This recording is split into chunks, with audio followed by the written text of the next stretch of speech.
benign. But the body goes through dynamic changes. And one of those changes that occurs, as you know, is your estrogen level decreases. And as your estrogen level decreases, your good cholesterol decreases.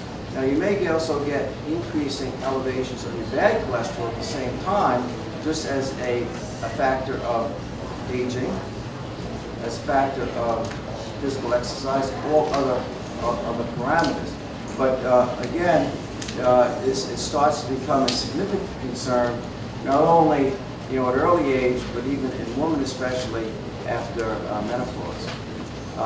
Again, this shows that the lines, again, going the same direction of the higher your good cholesterol, the less chance of you having an event, a cardiac event. And as far as coronary disease is concerned, how does changes in LDL and HDL changes, how does that help you? This question is asked to me a lot, by patients. Well, what does it mean that my LDL cholesterol, my bad guy, okay, goes up or goes down? Well, for every 1 milligram, okay, decrease in your bad cholesterol, you get a 1% decrease in risk of a heart. Easy to remember. For good cholesterol, it's a much better ratio. However, trying to get good cholesterol higher is much harder than trying to get bad cholesterol lower. But for every 1 milligram of good cholesterol increase, you get a 3% discount, decrease in risk.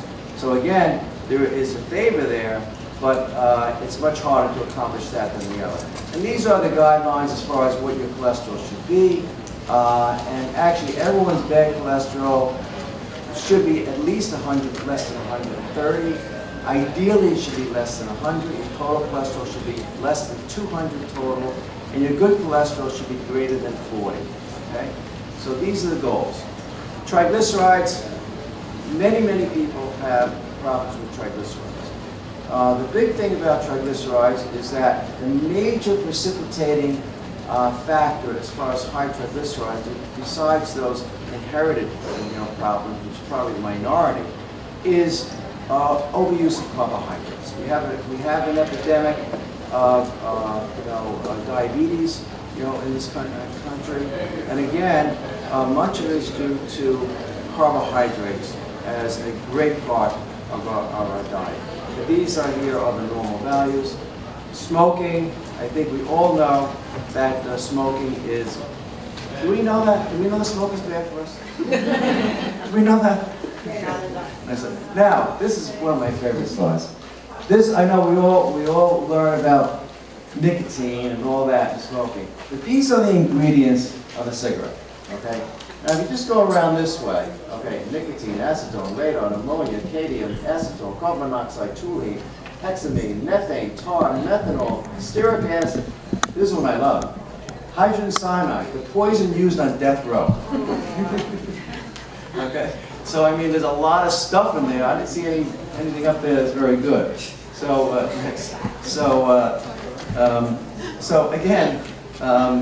And it definitely is a significant, has significant impact on your risk of heart disease with cigarette smoking. Next.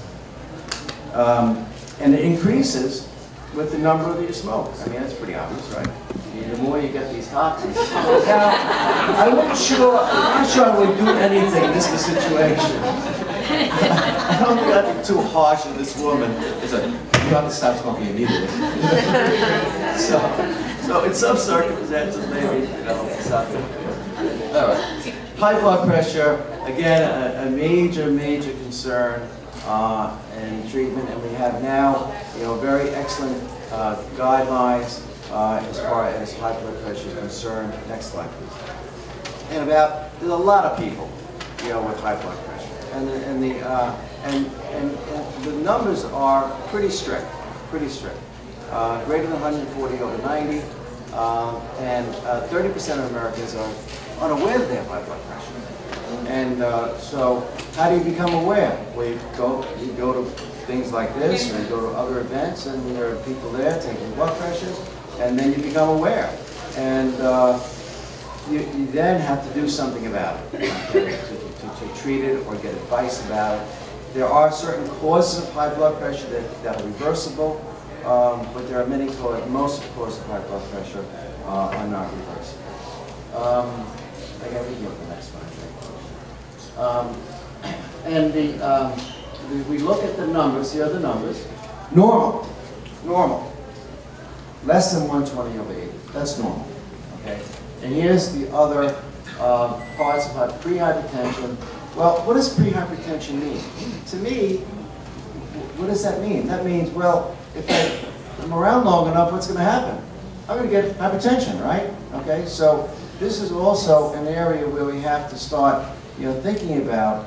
At the present time, there's no specific recommendations as far as the treating of pre-hypertension at these levels, except lifestyle modifications. There is some data in the literature suggesting that maybe medications may be preventative, but again, that is not the recommendation at the present time.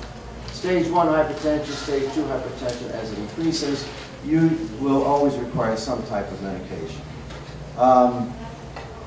And the other thing is that in the systolic pressure, as we age, is probably more important than the diastolic. And there's always been this confusion about, what's more important. Is it the top number or the lower number?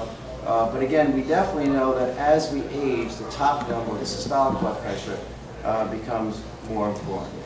Now, if you look at the level at which blood pressure increases, okay, and if you figure out if your normal goal is 115, over 70, 75. For every 20 points, millimeters of mercury, that your systolic blood pressure, the upper number, goes up, you increase your risk. You double your risk. Double your risk. So if your risk is 10%, this goes to 20%. And for every 10 millimeters of mercury increase in the bottom number, the diastolic, again, you double your risk. Okay, so very, very, very significant as far as changes in your blood pressure.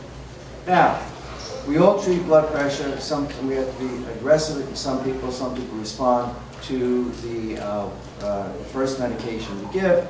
But how many medications do you think are necessary to treat high blood pressure, in the world, or in the United States, or wherever you want to go? 1, 2, 3, 4, 5? What do you think? Next. 3.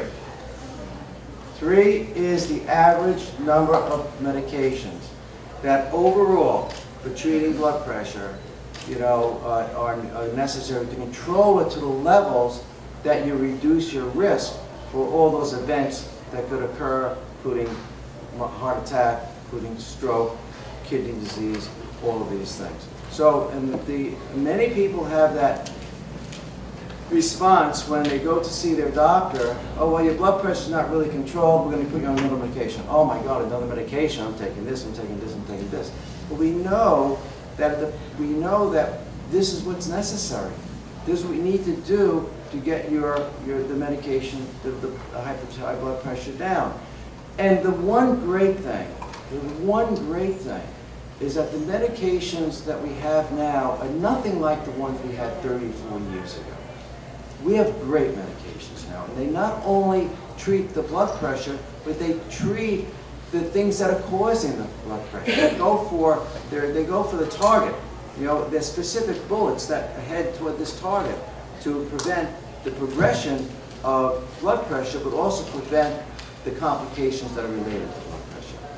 Diabetes, as we mentioned before, is a very significant thing. It's becoming more and more and more significant, probably multifactorial, probably because of weight, probably because of diet, but again, a very, very significant risk factor in and of itself for developing significant heart disease and vascular disease.